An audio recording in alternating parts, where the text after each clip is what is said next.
놀면서 돈 벌 순 없을까? 근데 이게 가능한 일이 있더라고요. 이 일을 6개월 이상 해보니까 안녕하세요. 알차고 행복한 삶을 추구하는 조행입니다. 제가 이런 알차고 행복한 삶을 추구하다 보니 진로 고민을 늘 하는 편이고 또 그 과정에서 좋았던 것들을 공유드리고 있는데요. 그 와중에 늘 하는 생각이 좋아하는 일로 즐겁게 돈 벌 순 없을까? 심지어는 놀면서 돈 벌 순 없을까? 하는 생각이에요. 근데 이게 가능한 일이 있더라고요. 이 일을 6개월 이상 해보니까 이제야 소개시켜드려도 좋겠다라는 생각이 들어서 가져왔습니다. 직장인부터 대학생까지 가능한 이 일 바로 소개해드리겠습니다. 가보시죠. 오늘 소개드릴 건 바로 모임 호스트인데요. 들어보신 분들도 있겠지만 생소하신 분들을 위해서 설명부터 드리겠습니다. 어떤 주제를 가지고 모임을 열어서 사람들을 모아서 행사를 여는 거예요.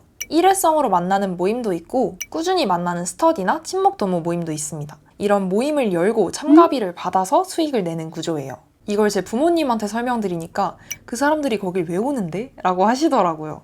뭐 놀러도 오고요. 소개팅하러도 오고 글 쓰러, 플로깅하러 등등 카테고리가 굉장히 다양합니다. 그러니까 이 호스트, 즉 주최자가 나 이런 행사 열 거다, 올 사람 와라 하는 거죠. 이렇게 말하니까 좀 거창해 보이는데 제 경우를 좀 들려드리면 생각보단 거창하지 않을지도? 라고 생각하실 것 같아요. 제가 하고 있는 모임은 대화가 테마인데요. 새로운 사람들과의 대화, 그 대화 속에서 나와 타인에 대해 알아가는 게 제 모임의 취지예요. 말 그대로 오락적 요인 없이 대화에 집중할 수 있는 모임이고요. 제가 대화할 수 있는 진행거리를 준비해서 대략 2시간 정도 진행을 하고 있어요. 다른 분들이 하는 모임도 종종 둘러보는데 저처럼 대화가 메인인 모임도 꽤 있고 소개팅 목적인 모임도 꽤 많더라고요. 혹은 파티 컨셉으로 드레스 코드를 맞추고 와서 흥을 뽐내다 가는 그런 모임도 있습니다. 쉽게 생각하면 대학생 때 세터나 MT 가시잖아요. 그 행사의 일부를 내가 한다라고 생각하시면 될 것 같아요. 사실 이게 어디 규정되어 있는 직업은 아니어서 딱 부러지게 설명하긴 좀 어려운데 아무튼 사람 모아서 노는 일이다 하고 말씀드려도 될 것 같죠? 그리고 보통 이런 모임을 소셜링이라고 불러요. 지금부터는 소셜링, 호스트라는 단어로 설명을 드리도록 하겠습니다. 앞서 설명 듣고 소셜링이 대략 이런 거구나 하고 감은 잡히셨을 텐데요. 뭐 그런 건 엄청 외향적인 사람들이나 하는 거겠지 하고 넘어가시려고 했다면 잠시만요. 제가 6개월 해보니까 이 아이처럼 내향, 외향형이 중요한 게 아니더라고요. 물론 E인 사람이 기가 덜 빨려서 유리할 것 같다는 생각은 드는데요. 그래도 새로운 사람을 만나는 데에 거리낌이 없다면 극 I도 하실 수 있습니다. 규모를 작게 열 수도 있고요. 혹은 내향형들을 배려하는 내향형 모임을 만들 수도 있겠죠. 근데 그런 내향형 사람들이 오냐고요? 진짜 많이 옵니다. 제 모임이 그렇거든요. 저는 외향적인 편이지만 사실 좀 더 잔잔한 분위기를 편하게 느끼는 편이에요. 그래서 텐션을 끌어올려야만 낄 수 있는 혹은 끝나고 탈진되는 모임을 자주 즐기진 않아요. 그래서 제 모임은 내향형 분들이 더 편하게 즐길 수 있는 모임이에요 하고 포지셔닝을 했더니 실제로 매주 참가자분들의 80% 이상이 내향적인 분들이 찾아오십니다.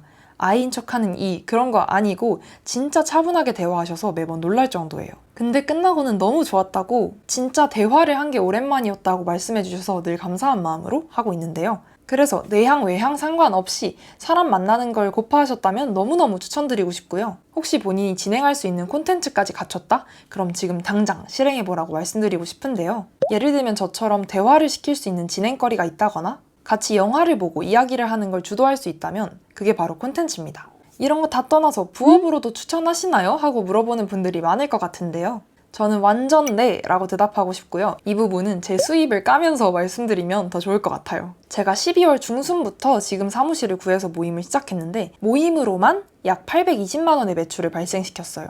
6개월간 820만 원을 벌었는데 이게 풀로 일을 한 게 아니라 평균적으로 주 2회 모임을 열어서 이 정도 매출이 나온 거고요. 심지어 그것도 2일 내내 하는 게 아니라 한 번 할 때 청소랑 준비하는 거 다 합쳐서 2시간, 그리고 모임 진행 시간 2시간 이렇게 해서 총 4시간 정도. 사실 4시간보다 좀 덜 들긴 하는데 아무튼 4시간으로 넉넉하게 잡아서도 시간 투자 대비 효율이 굉장하다는 걸 알 수 있습니다. 근데 저는 여기서 또 공간을 가지고 운용을 하고 있기 때문에 평소에 대관이라든지 이런 식으로 새로운 파이프라인을 더하면 좀 더 채워져서 매출만으로는 1,000만 원 이상을 달성한 상태입니다. 근데 사실 매출만으로 말씀드린 거라 사무실 월세 빼고 처음에 인테리어 비용 빼고 이런 식으로 다 빼고 나면 매출의 절반 이상이 남게 됩니다.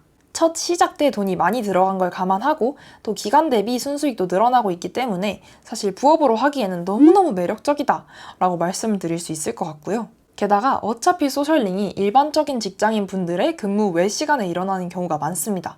퇴근 후라든지 주말이라든지 공휴일 같은 때요.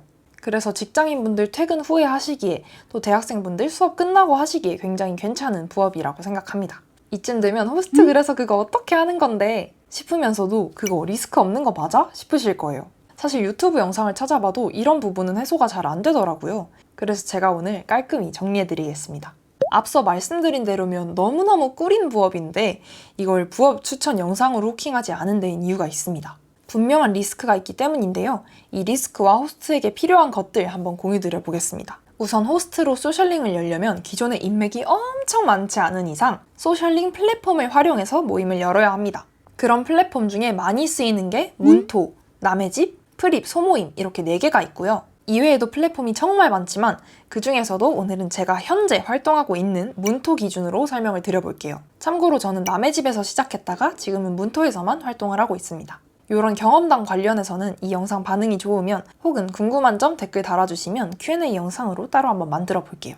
자, 다시 본론으로 돌아와서 이 플랫폼에서 모임을 열면 되는데요. 언제 어디서 어떤 주제로 모일 건지 블로그 쓰듯이 쭉쭉 작성해 주시면 됩니다. 그리고 모객을 해서 게스트들을 맞이하면 되고요. 방금 말씀드린 것처럼 호스트에게는 고객 그리고 이 고객을 모을 플랫폼이 필요하겠죠.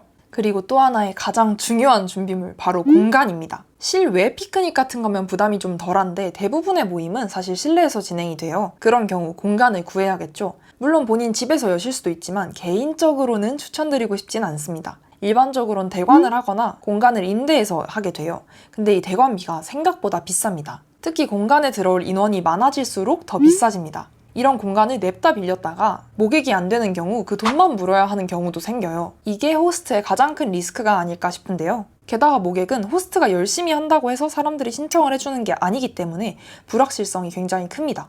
유명 호스트분들도 가끔 인원이 미달돼서 진행을 못하는 경우도 있거든요. 반대로 나는 많은 인원을 컨트롤할 수 있는데 모객이 안 될까봐 좁은 공간을 빌렸더니 사람이 너무 잘 모여! 하면 이것도 안타까운 경우가 될 수 있겠죠. 그래서 어느 정도 자리를 잡은 호스트분들은 대부분 공간을 임대해서 사용하시더라고요. 아무튼 이 공간을 대여해서 활용하는 게 생각보다 골치 아픈 일일 수 있다라는 걸 말씀드리고 싶었고요. 공간까지 해결이 됐다 하면 콘텐츠도 준비를 해야겠죠. 음식은 식사로 줄 건지 간식으로 줄 건지 게스트들이 직접 가지고 오는 포틀럭 형식으로 할 건지 아예 음식은 주지 않을 건지 정해야 하고요. 진행은 적극적으로 할 건지 혹은 게스트들의 자유도가 좀 높은 모임으로 할 건지 게스트는 성비를 맞춰서 할 건지 나이는 제한을 둘 건지 등등 원하는 소셜링의 취지와 분위기에 맞게 세팅을 하셔야 합니다. 저의 경우 나이나 성비에 따로 제한을 두고 있지는 않은데요. 대부분의 호스트분들이 나이는 제한을 두시더라고요. 모임마다 어울리는 나이나 성비가 있을 테니 그거에 맞게 세팅을 해주시면 됩니다. 보통 이런 과정을 한 2주 전에는 끝내놓는 게 마음이 편해요. 보통 이런 과정을 2주 전에는 끝내놓으시는 걸 추천드려요. 모객은 당일날까지 계속되지만 최소 10일 전에는 오픈을 해놔야 사람이 좀 모이더라고요. 여기까지 제 경험담과 정보들을 좀 풀어봤는데요. 사실 이걸 어디까지 구체적으로 말씀드려야 할까 고민을 많이 했어요. 근데 우선은 소셜링 아무것도 몰라도 아 이런 세계도 있구나 이렇게도 돈을 벌 수 있구나 하면서도 중간중간 꿀팁을 얻어가실 수 있게끔 준비를 해봤어요. 알려드릴 수 있는 건 좀 더 많은데 너무 매니악해질까봐 오늘은 이 정도만 풀어봤고요. 혹시 이런 영상이 마음에 드시거나 더 궁금한 점이 있다면 댓글이나 좋아요로 반응해주시면 참고해서 영상 만들어 보겠습니다. 앞으로도 이렇게 알차고 행복하게 삶을 채워가는 이야기 많이 들려드릴 테니까요. 구독하고 기다려주시면 감사하겠습니다. 그럼 다음 영상에서 만나요. 안녕!